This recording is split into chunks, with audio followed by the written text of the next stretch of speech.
Another Mushoku Tensei episode and another example of everything I love about fantasy and world building. Hello everybody, I am Phenom Sage, and on this very special birthday of mine, Mushoku Tensei has reeled back from the absolute insanity that was Turning Point 1 and brought us into an entirely new continent that goes back to that more methodical, laid-back pacing that really lets us absorb this environment, absorb these new characters, and absorb the world we've been transported to. Welcome back to another weekly review, and today we'll be talking about Episode 9, A Chance Encounter. Like always, it's these really chill episodes that always drop the biggest amounts of lore, and we get tons and tons of new information on the demons this week, as you would expect being transported to this demon continent. But what I really want to start with right now is just this location, man. This new, strange, otherworldly place we've been transported to in that mana explosion, and the crazy amount of effort that Studio Bind put into making this place feel so distinct and realized from where we've spent the entire series so far. The Demon Continent, or at least the northeastern part of the continent called Byagoya that we're on right now, is barren. It's a wasteland of rocks and rough terrain with large turtles and carnivorous plants, and it's just such a shift from what we're used to, and it really conveys well the kind of dire situation that Ruijerd and Eris are in, being transported so far from their home. We have no idea what happened in the aftermath of that light. We don't know how long it's going to take to get back. It's a tough situation, and the environment kind of visually sells how far we really are from where we were before. While we're talking about this environment though, we have to talk about Roxy's hometown. In a freak coincidence, we've been transported to the part of the demon continent that Roxy was born in. We meet her family, we meet her tribe, and well, normally coincidences like this kind of bother me since it makes the world feel smaller and more convenient than maybe it should. But in this case, it doesn't bother me as much because we still don't really know anything about what's going on. We don't have a full grasp of what that light actually was. And more importantly, we don't know what that man god's intention is that we see at the beginning of the episode. For all we know right now, this could all be preordained and not actually be as much of a coincidence as it first appears. Either way, I love this hometown of Roxy's. I love the visible change in culture you get entering this village of a completely different race in a completely different environment. They live in turtle shells, they have telepathy, they use these weird metals or rocks for currency. They actually created an entirely different language for the demons to speak instead of just translating it down to Japanese. There's such a careful, immaculate attention to detail everywhere in this series that really gives you an appreciation for the scope of this world.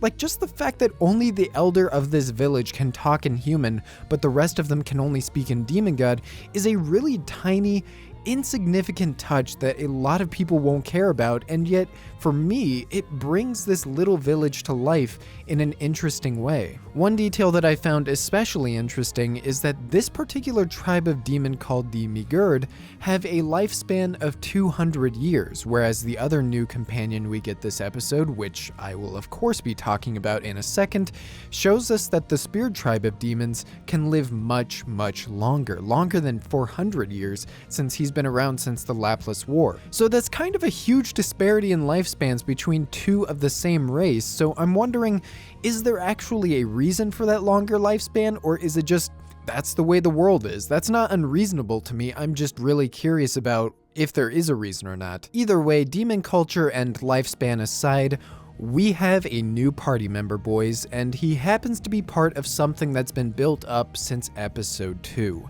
Ruijerd, which doesn't quite roll off the tongue, is part of the Spear tribe, and on top of being just a top tier bro, someone that I'm already really loving as a character, someone I'm looking forward to seeing more of in terms of personality and development, he also gives us a lot of revelatory and interesting information about Laplace and about the Spear tribe, and specifically how before the war started, Laplace deceived the Spear tribe and gave them cursed spears that corrupted corrupted them and caused them to indiscriminately murder everyone around them, which Roxy had already told us about back in episode 2. What I find most interesting about this story, though, is the description of Laplace himself. Laplace, before the war began, was considered a hero to the demons. He united their entire race and earned them rights even among the humans.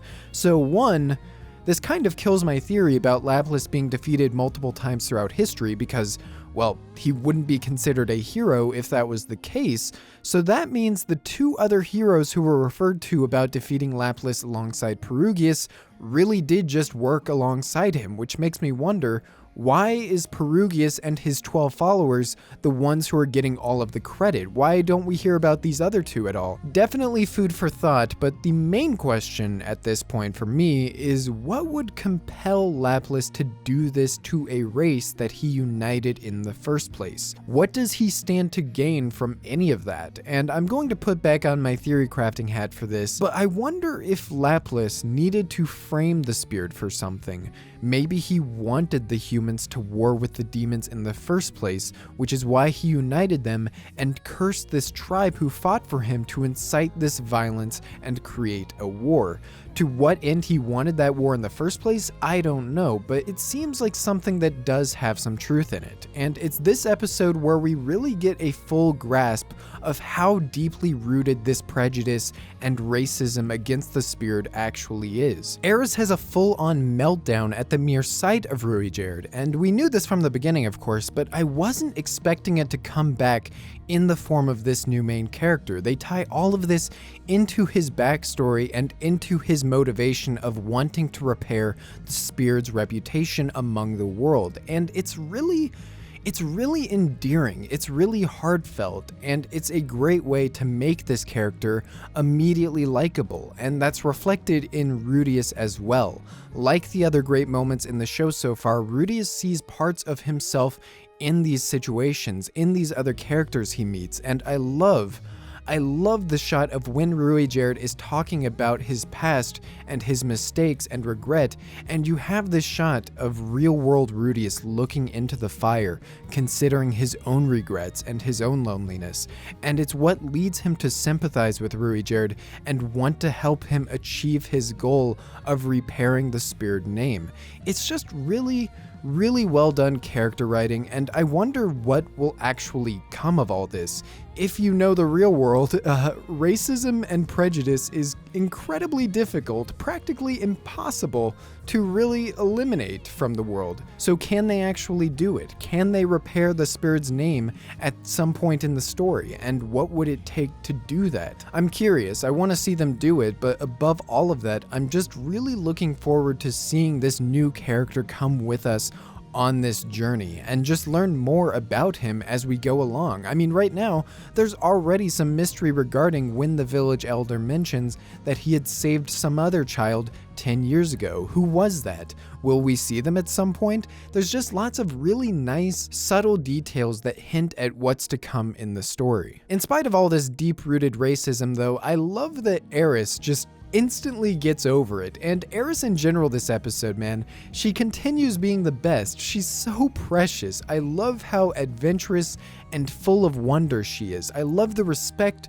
and courtesy that she shows Roxy's parents and the demons in the village for their kindness, and I really do love that she's instantly willing to befriend and be partners with this race that she's been told to fear and despise since the day she was born, and it really shows how innocent and how caring she is as a person. She's so likable and so endearing as a character. I just can't imagine not loving her at this point, man. She's the best. The last thing I really want to talk about is ironically the very first scene of the episode, a meeting with the man god, and kind of an introspective look into Ruijerd's feelings, and it also happens to be where we get some of the most interesting lore of the episode. For one, he's fully aware of Ruijerd's reincarnation into this new world, and yet he seemingly had nothing to do with it since he can only send people to places within this world. Specifically, he calls it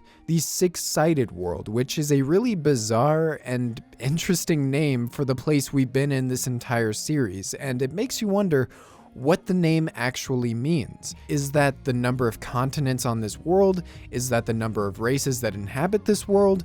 Either way, he also goes on to mention that reincarnation and transporting Rudeus to this new world is something that the wicked dragon god is better at. And this makes me wonder what gods in this world actually are. Because now we've heard of 3 gods: the man god, the dragon god, and of course, the demon god Lapis. Lapis inhabited the world as a person and was sealed away, and yet this man god is more of an ethereal being that talks to Rudeus in a dream. So could this man god inhabit the world in the same way? Was Lapis a god the entire time he united the demons, or did he become one at some point later on? Can you just become a god, or is it more like what we usually know of gods being these eternal deities? It brings up a lot of questions and interesting implications, and the main question I have at this point is, why is the man god helping Rudeus in the first place? Why is he specifically directing him to help Ruijerd? What is going to come of all this? And I guess only gods and source readers know the answer to that, but I'm really hyped to find out. Overall though, another great episode, another quality week of Mushoku Tensei, and I'm wondering how long it takes to finally reach some sort of stability after that craziness last week. We still have no idea what happened to Ghislaine, what happened to everybody else who was in the city. We know that apparently a bunch of shooting stars were flying across the sky after that mana beam of light, so maybe everybody in the city was transported to various locations across the world. I don't know, man, I'm just spitballing here, but that's been all from me. Let me know what you guys thought of this episode in the comments below. And if you want to continue the conversation with me and a bunch of other people who love this series as well, you can join our Discord server in the description below. You can also follow me on Twitter and subscribe for the future Mushoku Tensei episode reviews. I love you all, thank you for watching, and I will see you in the next video.